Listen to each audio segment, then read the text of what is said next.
আমরা এমন এক পৃথিবীতে বাস করছি যেখানে বিচার প্রার্থী মানুষ প্রায়শই হতাশ হয়। অর্থ, ক্ষমতা এবং প্রভাবের কাছে ন্যায় বিচার মাথা নত করে এমন দৃশ্য প্রায়শই চোখে পড়ে। এই পরিস্থিতিতে মুমিনদের মনে এক গভীর আকাঙ্ক্ষা জাগে, কখন আসবে সেই যুগ যখন পৃথিবী থেকে সকল জুলুম দূর হবে এবং প্রকৃত ন্যায় বিচার প্রতিষ্ঠিত হবে। ইমাম মাহদী আলাইহিসসালামের শাসন আমলে বিচার ব্যবস্থার রূপ কেমন হবে?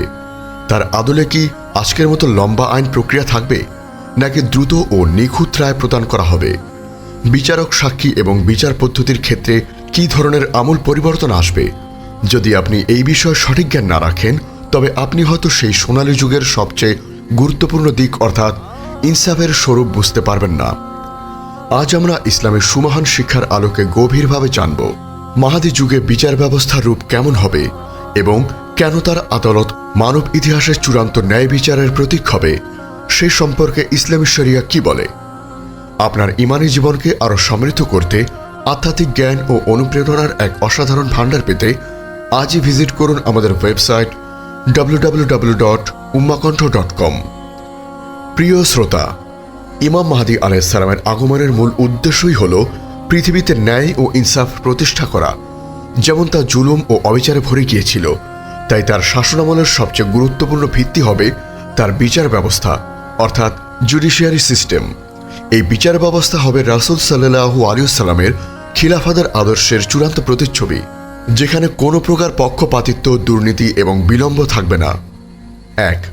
বিচার ব্যবস্থার ভিত্তি ও লক্ষ্য। প্রথম মূলনীতি। ইমাম মাহদী আলাইহিসসালামের বিচার ব্যবস্থার ভিত্তি হবে কোরআন ও সুন্নাহর পূর্ণাঙ্গ বাস্তবায়ন এবং এর লক্ষ্য হবে পৃথিবীতে আল্লাহর আইনকে সবার উপরে স্থান দেওয়া। কোরআন ও সুন্নাহর অনুসরণ চূড়ান্ত আইন। তার আদালতে অন্য কোনো মানবসৃষ্ট আইন বা মতামতের কোনো স্থান থাকবে না। বিচারকদের একমাত্র ভিত্তি হবে কোরআন ও সহিহ সুন্নাহ। যেহেতু ইমাম মাহদী আলাইহিসসালামের আগমনের সময় মুসলিম উম্মার মধ্যে বিদ্যমান সকল মাযহাবী বা আইনি বিভেদ দূর হবে, তাই বিচার হবে ঐক্যমত ও সত্যের উপর ভিত্তি করে। সুন্নাহর পুনরুজ্জীবন। ইমাম মাহদী আলাইহিসসালাম এমন অনেক আইন ও বিধানকে পুনরুজ্জীবিত করবেন যা সময়ের সাথে সাথে বিকৃত হয়ে গিয়েছিল বা বাতিল হয়ে গিয়েছিল। তিনি সকল প্রকার বিদআত ও ভুল ব্যাখ্যা থেকে বিচার ব্যবস্থাকে মুক্ত করবেন। বিচারের গতি ও নির্ভুলতা। দ্রুত বিচার। ইমাম মাহদী আলাইহিসসালামের বিচার ব্যবস্থার সবচেয়ে বড় বৈশিষ্ট্য হবে দ্রুততা ও নির্ভুলতা। আজকের মতো দীর্ঘ আইনি প্রক্রিয়া বা আপিলের স্তর থাকবে না। ন্যায় বিচার বিলম্বিত হওয়া মানে ন্যায় বিচার অস্বীকার করা, এই নীতিতে তিনি বিশ্বাসী হবেন। আল্লাহর ভয়।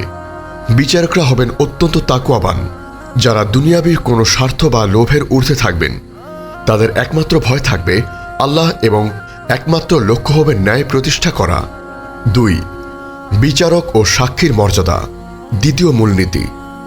ইমাম মাহদী আলাইহিসসালামের বিচার ব্যবস্থায় বিচারক ও সাক্ষীর ভূমিকা এবং তাদের নৈতিকতা হবে সর্বোচ্চ মানের। বিচারকের যোগ্যতা, তাকওয়া ও জ্ঞান। ইমাম মাহদী আলাইহিসসালাম এমন ব্যক্তিদের বিচারক হিসেবে নিয়োগ দেবেন যারা হবে সর্বোচ্চ তাকওয়াবান এবং ইসলামী আইন অর্থাৎ ফিকহ সম্পর্কে গভীর জ্ঞানী। তাদের চরিত্র হবে নির্ভেজাল এবং তারা কোনো প্রকার দুর্নীতির সাথে জড়িত থাকবে না। অর্থনৈতিক স্বাচ্ছন্দ্য।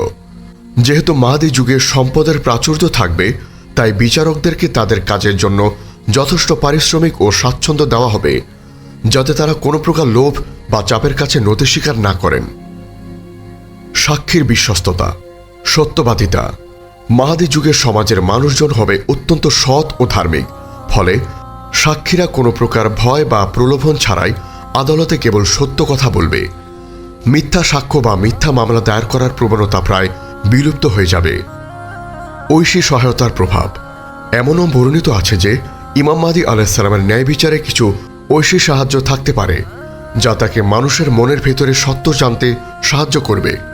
তার বিচার এতটাই নিখুঁত হবে যে কেউ ভুল রায় নিয়ে প্রশ্ন তুলতে পারবে না। 3. বিচার ব্যবস্থার প্রয়োগ ও প্রভাব। তৃতীয় মূলনীতি।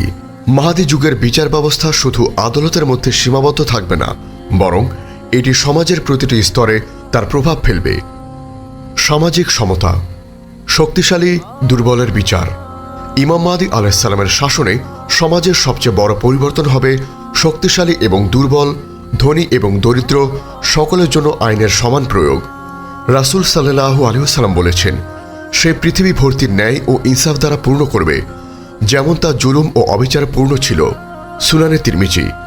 এই ইনসাফ নিশ্চিত করবে যে দুর্বলতম ব্যক্তিটিও তার অধিকার ফিরে পাবে। অর্থনৈতিক মামলায় দ্রুত সমাধান। সম্পদের প্রাচুর্য থাকায় মানুষের মধ্যে অর্থনৈতিক বিবাদ কমে যাবে। যে সামান্য বিবাদ থাকবে তাও দ্রুত ও ন্যায়সঙ্গতভাবে সমাধান করা হবে। শাস্তির প্রকৃতি। হুদুদ প্রতিষ্ঠা। তার আদালতে আল্লাহর নির্ধারিত দণ্ডবিধি অর্থাৎ হুদুদ কঠোরভাবে প্রতিষ্ঠিত করা হবে। এই কঠোরতা আসলে ন্যায় বিচারের প্রতীক, যা মানুষকে অপরাধ করা থেকে বিরত রাখবে। চোর বা খুনির জন্য ইসলামী শরীয়ত অনুযায়ী নির্ধারিত শাস্তি কার্যকর হবে, যা সমাজে অপরাধের হারকে শূন্যের কাছাকাছি নিয়ে যাবে। ক্ষমা ও তওবার সুযোগ। দণ্ড কার্যকর করার পাশাপাশি ইসলামে ক্ষমা ও তওবার যে সুযোগ রয়েছে তা বিবেচনা করা হবে, তবে ন্যায় বিচারে কোনো শৈথল্য দেখানো হবে না। 4. ঈসা আলাইহিসসালামের আগমন ও বিচার ব্যবস্থার চূড়ান্ত রূপ। ইমাম মাহদী আলাইহিসসালামের পর যখন হযরত ঈসা ইবনে মারিয়াম আলাইহিসসালাম নেতৃত্ব গ্রহণ করবেন, তখন বিচার ব্যবস্থা তার চূড়ান্ত পূর্ণতা লাভ করবে। ঈসা আলাইহিসসালামের বিচার। হযরত ঈসা আলাইহিসসালামও ইসলামী শরীয়ত অনুযায়ী বিচার করবেন। তার সময় পৃথিবীতে কোনো ফিতনা বা অন্যায় থাকবে না। তিনি একজন ন্যায়পরায়ণ বিচারক হিসেবে মানবজাতির ওপর তার প্রভাব ফেলবেন।